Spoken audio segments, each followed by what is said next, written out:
A very warm welcome to Anne. I'm so happy to have you here. I'm very happy to welcome you all here too.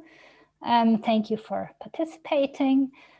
Special thanks to Martin, who has rendered this event possible, and to Daniel, who is pulling the strings from behind the scenes. You forget to say, Martin, that the session will be recorded. So if you aren't comfortable with that, just tell us. If you want to ask questions, just write them in the chat or raise your hand as you prefer. I think we couldn't have a more experienced specialist on the topic here with us than Anne. I'm very grateful that you have agreed to presenting your newest research on doctoral supervision to us today. Anne has been working on the topic for quite a long time. She's delivering programs both for supervisors and for postgrad students at universities across Europe.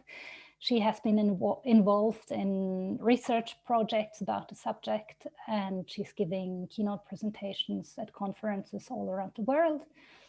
And she has published a number of seminal books on the topic as well, the last being The Future of Doctoral Research, released very recently this year, I think.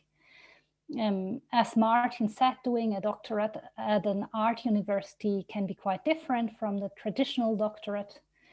Most of us students and supervisors have other jobs besides their research career. Many of us are performing artists as well. And those who supervise doctoral theses are mostly working as co-supervisors. We have already talked about these relationships between supervisors this afternoon. Anne has been very interested in these topics of co-supervision and alternative forms of doctoral programs, including creative practices as well.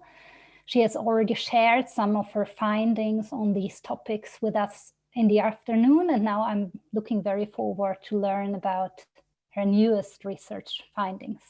Welcome, Anne. Thank you. Thank you, everybody, very much. Thank you for coming at the end of what was probably quite a long day. And welcome back to those of us who met this afternoon. I'm very happy if you want to leave your cameras on and put your cameras on, then I can see if you're falling asleep. But if you have other things in your mind or reasons, bandwidth problems, then it's fine if you leave them off. It's also fine if you, welcome, nice to see you. It's also fine if you turn your mics on, as long as you're not expecting any background noise, so that you can interject. Please stop me at any time, because I'm very happy for that. And as Annette said, questions on the chat are also fine. This is the very first time you are my absolute guinea pigs in the big reveal of this. It's a debut of the book. The book, I know, is completely sound because we've got such good people contributing to it. If my interpretation of it is not clear, or if you want to question it, I would be delighted if you would tell me if you think I'm making mistakes or assumptions or not making things clear, because that will help us all to refine this. What I plan to do is to do a fairly short presentation on some of the key themes that seem to be coming through the book, take any questions, and I hope there might be time for us to go into smaller groups just to discuss what it might mean for us. This is a much bigger picture than what we were doing earlier on this afternoon, which was looking at co-supervision and doctoral research just between students and supervisors. This is a much bigger picture, and I'm trying to map what is happening in the world. And of course it's difficult to do that. So I'll be really honestly interested in your reactions. I'm going to share my screen, and let's see if you can see. I'm going to try and put it on the full picture view to see if, but it doesn't always move quickly enough for me when I do that. So let's see how we go. You'll see my co-editor there, Rob Bongaardt. I've worked in Norway for a long time, and I'm now in Bristol in the UK. And Rob Bongaardt also is a professor in Norway who collaborated with me on this book. And as you can see, nearly 60 authors from around the globe. I've been very lucky to have taken my original research to so many places. And it was really through doing that that I realized there's so much going on in the world. Most of this was written before the pandemic. The concluding chapter I wrote really just towards the middle or autumn of last year. This was part of Rob's opening chapter, and he wanted to kind of show the fractal nature of where doctoral research sits in terms of the whole knowledge economy, because what he's trying to say is it's not just at the bottom, it permeates up and things permeate down, but it is a very key bedrock part of the global knowledge economy. And if the pandemic has done anything good for us at all, it has brought to the fore the fact that we really need to protect this global knowledge economy and develop it and make sure that it has the resources that it needs moving forward. Within that, we've got sections that look at so many different perspectives. When I first sent the final copy of the book to the editor at the publisher, she said, gosh, I had no idea there were so many different perspectives. And these are the sorts of perspectives that we've teased out. And they're key to what is happening in doctoral research. So I've put the early career researchers or the doctoral students in the middle, and I've put them in red because I suppose they're the heart, I do think they're the heart of the process. But also in red because I wanted to highlight the fact that they have really important lives going on, as well as just the research that they're doing. We were very lucky to have some work on policy and funding included. It was not easy to get the funders' perspectives. And the publishers already asked me for a second edition, and I'm hoping to get more of the funders' perspectives. I got a very valuable one from the Wellcome Foundation, which you may have heard of, which is a very large charitable foundation. I tried very hard to get the Gates Foundation, and actually I was probably lucky not to, because you know the controversy about vaccine and whether Bill Gates has put something in every vaccination that he's contributed funding to, which seems to me a very strange idea, but it's an interesting controversy. But so perhaps it was a good thing that it didn't make it to the final cut of this edition. We've seen, and you've already talked about, Martin's already talked about the move towards supervisory teams. We've seen in the policy and funding the movement from research funding coming from governments to the collaboration between governments and charitable funds, and collaborations between governments, charitable funds and industries. And this all makes for a very complex world of funding, and a complex world, an iterative world too, of informing policy. We'll come back to that in a minute. I mentioned supervisory teams. They've definitely become much more to the fore. We've moved from people having just one supervisor to there being supervisory teams. And as we were talking this afternoon, supervisory teams across institutions, across countries, across universities. A lot of universities now have formed different collaborative groups and are trying to do across from north to south hemisphere collaborations, which are very challenging to manage when you've got so many different regulatory bodies happening. And that makes a very interesting move for doctoral research. Within universities, we are seeing more systematization, I suppose, of the doctoral process. We're certainly seeing doctoral colleges being formed within universities to try and create some sort of consistency across the whole doctoral research area. There has been quite a lot of problem with inconsistency. There still is inconsistency, but I think doctoral colleges are trying to plug the gap sometimes that happen and smooth the path and create more resources for researchers to go to. I mentioned the networks and collaborations when we've talked about policy and funding, but we do see some really wonderful networks and collaborations happening. In my own university here in Bristol, we have something called the Cabot Institute, which is only doing research that is interdisciplinary on sustainability. So don't bother coming with a single discipline project to the Cabot Institute, because they're only interested in interdisciplinary research. And there are, as I've said, collaborations across universities as well, but also the informal networks have become hugely important in terms of dissemination and in terms of bringing people together to make bids.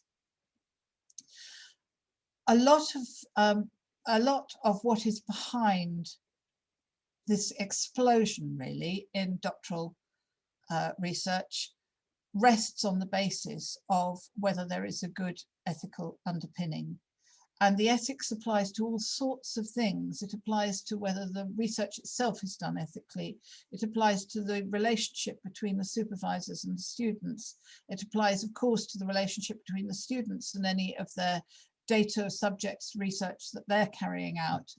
And there are many ways of looking at this, and the book looks at some of them. There's the issue of how do we make early career researchers aware of their ethical responsibilities?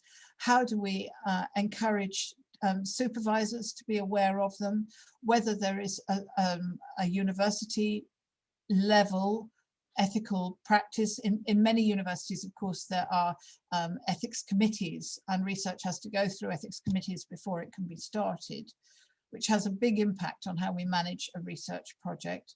But then I don't know about in Switzerland, but certainly in Sweden and in Norway, they now have national ethical regulations that universities have to follow and account to for their practice. And then there's the whole professionalization of research going on, and that shows in different ways.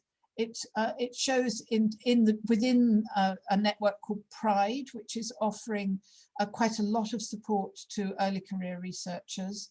There's a professionalization of supervision going on. In the UK, Pride is a European network. In the UK, we have a professional recognition for supervisors, which was started a couple of years ago, and which is, I think, beginning to take off. So there's kind of an accredited supervisor role, which means that they will have engaged with supervisor development to quite some extent, actually. The professionalization is also linked to what the policy and funders are expecting. Particularly the funders are now doing amazing work on saying how do we make sure that whatever funds we put in are both professionally managed and leveraged up upon. And so they might put in money for so many doctoral research students, but then they want to know how the university is going to make sure that those standards that they will set out for their doctoral students actually percolate across the university. So there's quite a lot of impact going on from that. If we look at just the supervisor's role, then a piece of work that I was quite closely involved with was done here in Bristol, tried to map the influences on what affects the behavior as a doctoral supervisor. And as you can see, this is really quite a complex issue. In this way of looking at it, we looked at it in terms of inputs and outputs. There are plenty of other ways of looking at it. But if you just look at the inputs, they're masses. There are many of them.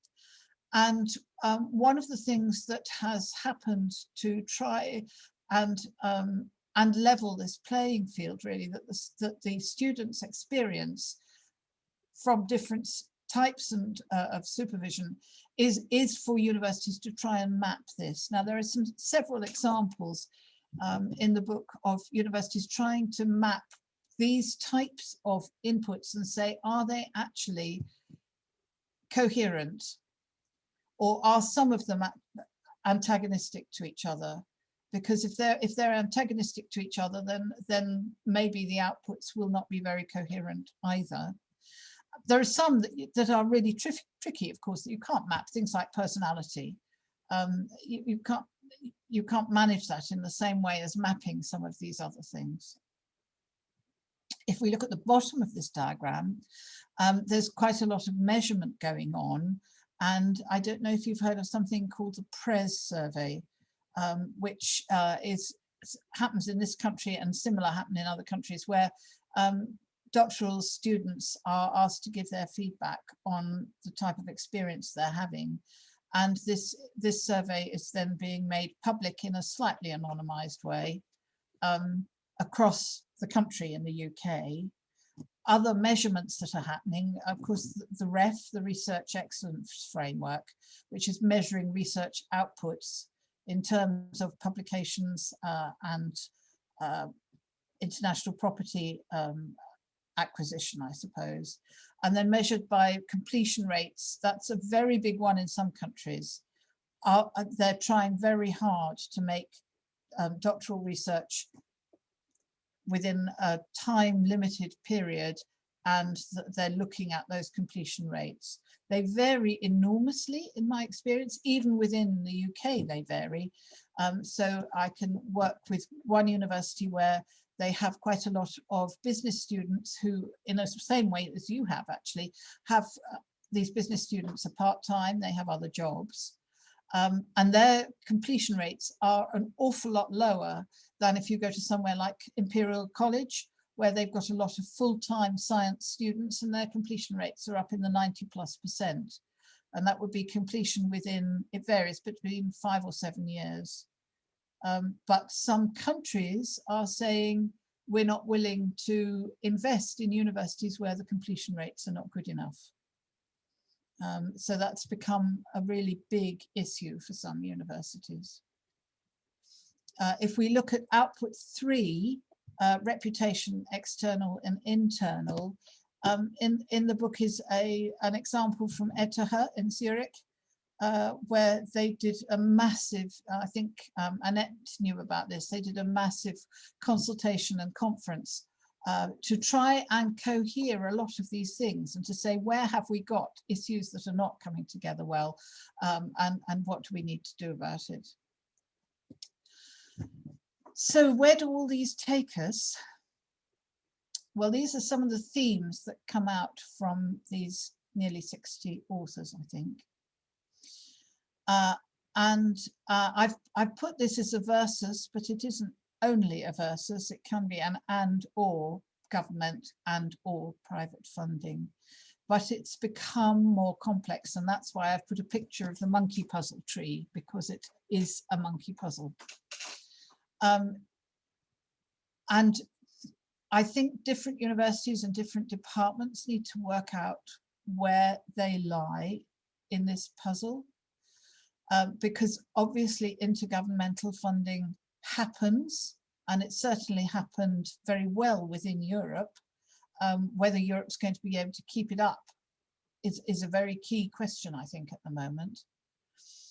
Governmental funding, similar questions arise about it, but then you begin to see the questions that we've seen so clearly with the pandemic about the who owns it, who owns the property, who pays for it, who owns it, and charitable funding, that they generally in the end they are less bothered about who owns the outputs. Profit-making companies can be very bothered about who owns the outputs, and it's been very good to see some of the pharmaceutical companies apparently being quite generous about that. But then when you look at the small print of their agreements, then they're not going to do it if they're not going to be able to survive as companies. So there's a lot to tease out there. And it comes to who should get a return on the investment for research, and how are these different funders measuring that? And I think these sorts of questions are very important for us to understand, and particularly when applying for bids, we need to understand where we fall in these. Another big theme is this dissemination of research. Where do we stand on that? there's an increasing expectation that the doctoral graduate is aware of the real world. It's rather like that whole debate about impact and where their research might be used. But how can we do that when we are working in a time-limited field in a very, very narrow form of research? It's a really complex question, that. It works best, of course, where people are working in teams, but not exclusively so. There is a pressure for results, which I've mentioned before, but it becomes very clear sometimes for some doctoral research for measurable impact. And there's a pressure for providing advice for politicians to make decisions, which again we've seen through the pandemic. But the question is, where does the advice begin and where do the decisions take over? And it's not as clear cut as the semantics might make us want to be. So the question underneath those 2 points is, are we requiring our doctoral candidates also to be public scholars?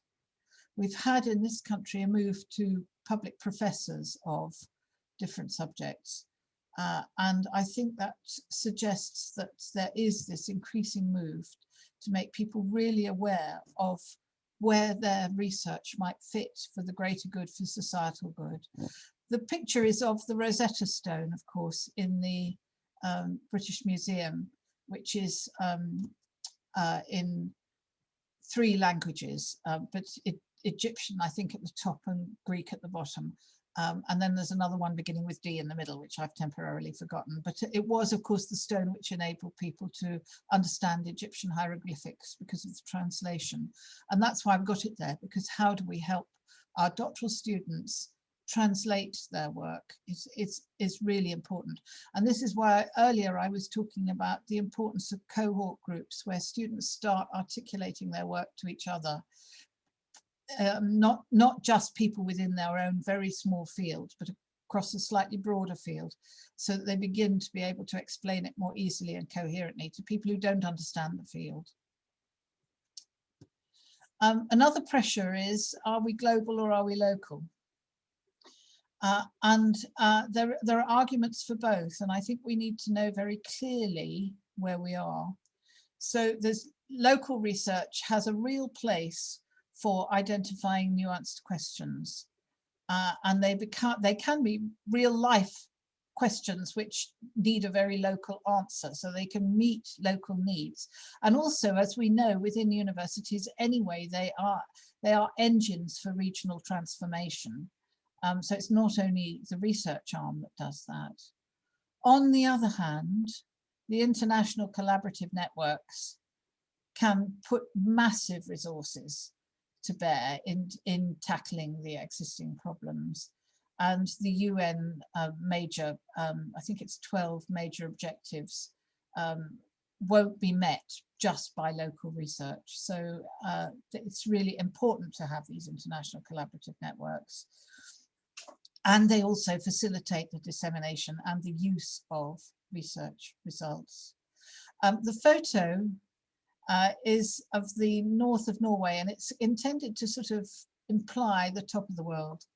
It's the midnight sun, actually.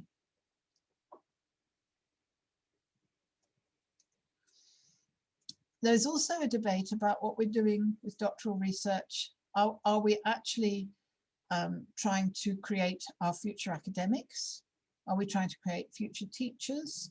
Are we trying to create future researchers, future scientists, or in your case, what are the performers aiming to get out of doing their doctoral research? That must be a very big question for a lot of them. In some cases, and probably more cases than we like to admit, we're actually using doctoral research to provide cheap labor for larger projects. I hope it's not a Faustian pact, but some might say it is. And then there's this issue of the bedrock of research, you know, this huge pressure to have impact, to create research that's immediately usable. On the other hand, we know that breakthroughs only arrive after years of painstaking background work. So to articulate that demand is really key. I saw a very interesting argument recently about artificial intelligence, saying that we thought that many jobs were going to survive the onslaught of artificial intelligence, but increasingly they're finding that jobs that we thought were safe aren't. And medicine is one, and that is toppling, and accountancy apparently is one that is toppling. We know that care workers tend to have a safer long-term role, but you'll be pleased to know the safest apparently is creative arts in the long run. And talking of the short or the long term, how do we manage this?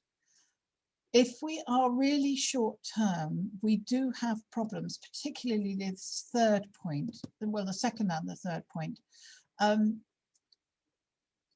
The Wellcome Foundation are particularly keen on investing in institutions. Their research tells them that this is the most powerful, that create a research culture. And how you identify a research culture is another big question. But that's where they say the best research comes from. Universities that support research, they support good ethical practices, they develop people, and they try to create long-term employments for their research associates. That's the places. Now that, of course, creates more funding going into those who are already successful. So that's the effect of that. It's not so easy to create a research culture from scratch for a smaller institution, but that's the work that's going on in terms of some funding. And if you don't do some of that research culture work and you don't take a longer term view, it's actually really difficult to support some of the underpinning that goes on. And I've given you two examples here: supervisor development activities. In Norway, we did quite a lot for developing supervisor developers. Now that sounds rather tautological, but who are going to run the programs that enable supervisors to become better supervisors? And so we tried to work on that program. And then also there's a huge around the world interest in well-being for research students, and indeed for supervisors, I have to say. But how do we put money into that? How do we create resources that support it? In some countries, they now have ombudsmen for students to go to, but that's another job that needs to be created. And then the question is, and it goes back to that thing about doctoral colleges, do we have a consistent funding to provide research underpinning, or do we actually have flexible funding to respond to change? And I know I can hear, who was it this afternoon, was saying both is what we want, Anne. And of course we do, but it's still an allocation issue. This is a very interesting divide here. And it's a personality thing, it's an institution culture thing. It might be a discipline thing, I'm not so sure about that. But you can see it most clearly when you ask yourself, are you by nature competitive or are you by nature collaborative? And which approach is going to gain us the higher quality research results? Which approach is going to be the more efficient use of resources? And how aware are we of our stance in this? And if we want to be an effective collaborator, is our institution oriented so that it does this? And if we want to be an outstanding, competitive, world-leading, working on our own type of institution, then are we oriented to that? The picture is of the winners of the Nobel Peace Prize in the Nobel Institute in Oslo. So you can tell which side I tend to come down on, but I do accept that competition has its benefits. I talked earlier about the pressure for speed and completion, but of course that can mitigate against thoroughness, and we can make knee-jerk decisions which actually might mitigate against our longer term aim. And I come back again, as you could see here, to this thing about what ethical frameworks should we include. When I do work on ethics, and I did some work with a veterinary college recently, what I try to do is to say these are some typical ethical dilemmas, and these are, say, 5 different frameworks that you might apply to give an answer to this dilemma. How are you going to choose which framework or which frameworks to come up with the best answer? Now that takes time, not masses of time, but it takes time to bring people together to look at these questions. It takes resources to bring them together to look at these questions. But it's important questions to be asking. And then back to, where does the responsibility for investigating flaws lie? And this comes back to, is it a national responsibility? Is it a university responsibility? Is it a management responsibility, a departmental manager responsibility? There are plenty of examples of flaws happening here, I'm sorry to say. So this is my final slide, because I've put up lots of questions, some binaries, and the question is, how do we deal with complexity in a time of uncertainty? We know we need outstanding and dedicated and new researchers. We know, I think many of us would accept anyway, that they need to develop a wide understanding of the world and an ability to communicate with it. Funders need to support a foundation to build a culture. Competition is often a natural instinct, and collaboration needs to be encouraged.